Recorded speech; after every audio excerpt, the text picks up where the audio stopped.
আসসালামু আলাইকুম everyone and welcome to my channel Engspark learn English let the spark. আশা করি সবাই ভালো আছেন। আজকে আমরা চট্টগ্রাম বোর্ড 2026 ইংরেজি দ্বিতীয় পত্রের 8 নং প্রশ্নে যে কানেক্টরটি রয়েছে তার সঠিক ব্যাখ্যা সহ সমাধানটি দেখে নিব। ভিডিওটি না টেনে পুরোটা দেখার এবং চ্যানেলটিকে সাবস্ক্রাইব করার অনুরোধ রইল।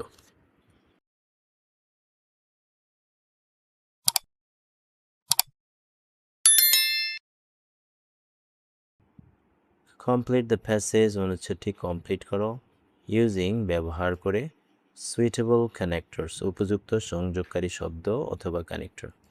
এখানে একটি প্যাসেজ দেওয়া আছে এবং সেই প্যাসেজে 5টি গ্যাপ রয়েছে। তো গ্যাপগুলোতে আমাদেরকে উপযুক্ত কানেক্টর ব্যবহার করতে হবে।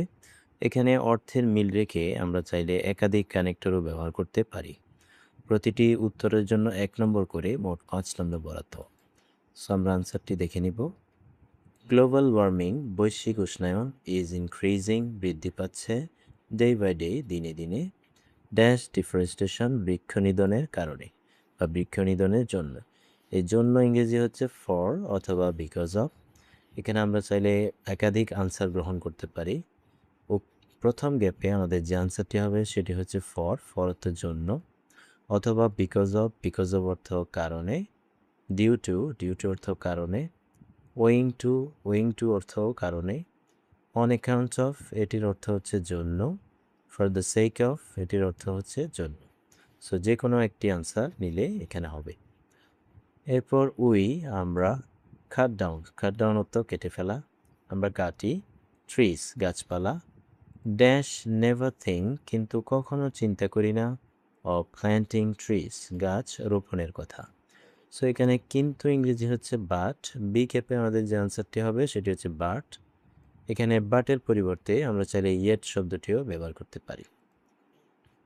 এরপর সি, ড্যাশ হিউম্যান বিংস ফলে মানবজাতি, অ্যান্ড আদার লিভিং বিংস এবং অন্যান্য জীবিত প্রাণী, আর ইন দ্য থ্রেট অর্থ হুমকির মধ্যে রয়েছে, অব এক্সটিনশন বিলুপ্তির। সো এখানে ফলে ইংরেজি হচ্ছে অ্যাজ এ রেজাল্ট। আমরা সি গ্যাপে যে আনসারটি নিতে পারি সেটি হচ্ছে অ্যাজ এ রেজাল্ট, অথবা এর পরিবর্তে আমরা চাইলে দ্যাটস ওয়াই শব্দটিও নিতে পারি। এর অর্থ হচ্ছে এই জন্য বা সেই জন্য। এরপর অথবা আমরা চাইলে কনসিকুয়েন্টলি শব্দটিও এখানে ব্যবহার করতে পারি। কনসিকুয়েন্টলি অর্থ ফলে। এরপর টাইম ইজ কামিং সময় আসছে, ড্যাশ there will be no trees যখন কোনো গাছপালা থাকবে না, লেফট অবশিষ্ট, ফর আস আমাদের জন্য। এখানে যখন ইংরেজি হচ্ছে ওয়েন, সো ডি ক্যাপে আমাদের আনসারটি হচ্ছে ওয়েন। টাইম ইজ কামিং সময় আসছে, ওয়েন যখন, there will be no trees কোনো গাছপালা থাকবে না, লেফট ফর আস আমাদের জন্য অবশিষ্ট। এরপর ড্যাশ তাই বা সুতরাং অথবা ফলে, উই হ্যাভ টু ফেস আমাদেরকে মোকাবেলা করতে হবে, বিটার অর্থ তিক্ত, কনসিকুয়েন্সেস অর্থ পরিণতি, অফ ডিফরেস্টেশন বৃক্ষ নিধনের। সো এখানে যেহেতু সুতরাং বা তাই অথবা ফলে এই অর্থগুলো এখানে কানেক্টর হিসেবে ব্যবহার করতে হবে। সো সুতরাং ইংরেজি হচ্ছে সো অর্থ সুতরাং বা তাই। এর পরিবর্তে আমরা চাইলে দেয়ারফর শব্দটিও নিতে পারি। এখানে দাস শব্দটিও নেওয়া যাবে, দাস অর্থ এইভাবে।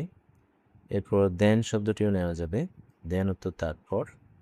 এরপর কনসিকুয়েন্টলি অর্থ ফলে, অ্যাজ এ রেজাল্ট এটির অর্থ ফলে, অ্যাট দ্যাট টাইম তখন বা ওই সময়।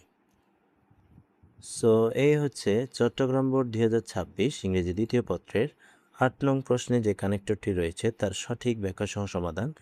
আশা করি ভিডিওটি তোমাদের অনেক উপকার আসবে। ভিডিওটি যদি ভালো লেগে থাকে তাহলে চ্যানেলটিকে অবশ্যই সাবস্ক্রাইব করার এবং ভিডিওতে লাইক, কমেন্ট ও শেয়ার করার অনুরোধ রইল। পরবর্তী ভিডিও দেখার আমন্ত্রণ জানিয়ে আজকের মতো এখানেই বিদায় নিচ্ছি। ধন্যবাদ সবাইকে। আসসালামু আলাইকুম।